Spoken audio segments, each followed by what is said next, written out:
A ship carrying 12,000 tons of corn from Ukraine has now docked in Turkey. And the vessel left the Kramatorsk 3 days ago. Now, both Russia and Ukraine have agreed to resume grain exports under an agreement brokered by the United Nations and Turkey. Now, the UN was warning that the delay in exports could lead to famine and higher food prices in many parts of the world. Now, for more on this war in Ukraine, let's bring in Arise chief correspondent John Cookson. I want to say many thanks to you, John, for joining us here on Newsday. Now, do we know what the situation is at the nuclear power plant as we speak? Hi guys, good to see you. Well, the reports from the region say that things are safe at the moment. It has come under attack. In fact, it was first attacked way back in March, and you think, well, this is just bonkers. Why would either the Russians or the Ukrainians want to attack a nuclear power plant and all the risks that go with that of damaging the core or the reactor and causing some kind of explosion? But there we are. This is war. This is what happens, I suppose you can say. So, as you said in the intro, the Ukrainians have been blaming the Russians have been blaming the Ukrainians. The Ukrainians say that President Zelensky of Ukraine says that the Russians are playing at nuclear terrorism. He, by the way, under attack from an amnesty report criticizing the Ukrainians for keeping military hardware in civilian areas. And Zelensky has been accusing the Russians of doing just that. He says that the Russians are keeping military hardware at the plant, and that's why they've rocketed it. The Russians say the Ukrainians rocketed it a few days ago, causing damage to power cables and a water pipeline. But the to and fro, the tossing of rockets from either side of this nuclear power plant seems to have stopped for the time being. To me, the real heroes of all of this are the Ukrainian scientists and workers that are in the nuclear power plant. They've stayed on to keep it functioning. Now, these nuclear power plants are so important to the Ukrainians themselves. There are 4. Zaporizhzhia is one of the 10 biggest in the whole world, and Ukraine derives half of its electricity from nuclear power. So it's essential for the world at large that this nuclear plant is protected, but also it's so important for the Ukrainian economy. So all eyes are on what's going on there at the moment. That warning shot across the bows from the UN Secretary General, well timed, I would say. He was speaking in Tokyo at the 77th anniversary of Hiroshima. Let's see that both sides, that's the Russians and the Ukrainians, see a bit of sense. Well, John, what are the risks if the power plant is damaged?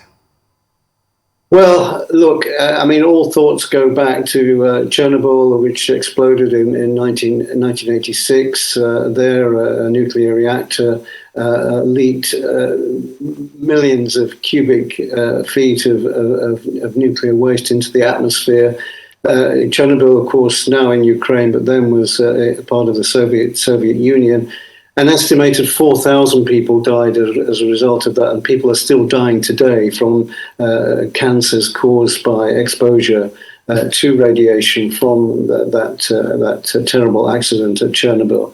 So this is the nightmare scenario that we're looking at. That said, this plant at Zaporizhzhia is not of the same design. In other words, the Chernobyl nuclear plant was pretty much out in the open. It wasn't protected because no one envisaged that it might be attacked one day. This one in Ukraine that we're talking about today has got millions of tons of concrete around the reactor, so it would take one heck of an attack to expose the nuclear reactor, but the danger is always there that something might go badly wrong and all this radiation might be leaked into the atmosphere.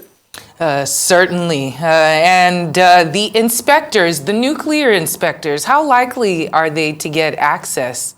I think very unlikely indeed. It's in a war zone. It's controlled by the Russians. The Russians will want to keep an eye on this themselves. They have their own nuclear experts. And I think that if anything untoward had happened, then the Russians would have surely sounded the alarm and evacuated the area because they have troops in the region. So I think, as I said before, the warning from Guterres that people are kind of playing with fire here if they attack this nuclear plant is well timed. But it seems that nothing serious has happened so far. So the chances of nuclear experts getting in is pretty unlikely at the moment. All right, pretty unlikely at the moment, but there's better news from Ukraine's southern ports. What more can you tell us about this? Yes, indeed. Well, there was 25 million tons of grain in ships and silos in the south of Ukraine ports, stranded there because of a blockade by the Russians, and also the Ukrainians had mined the Black Sea in that area. Then came the agreement last month between the Russians, the Ukrainians, the UN, and Turkey that these ships start moving and get grain to where it's needed elsewhere in the world. And the first ship left last week, and now the second one. And in fact, in total now, 10 have already left. So it's a question of companies and shipping owners struggling to get the insurance together. But as soon as they do that and they get assistance traveling through the Black Sea to the Bosphorus and out into the Mediterranean, then more ships will follow. So this is excellent news. The agreement, guys, was only for 120 days, but it can be extended. That's the agreement to allow these ships to pass. So surely that will be extended until all the grain has been cleared. And then the harvest, the new harvest for this year can be got in and shipped out to the rest of the world. So it's good that these ships are moving. It means that people who need this grain, wheat, maize, sunflower oil, will get it. But secondly, it's also important because here we have the Russians and the Ukrainians working together. And this surely has to be good for prospects for, who knows, peace talks a little later this year. Arise Chief Correspondent John Cookson, thank you so much for joining us on Newsday.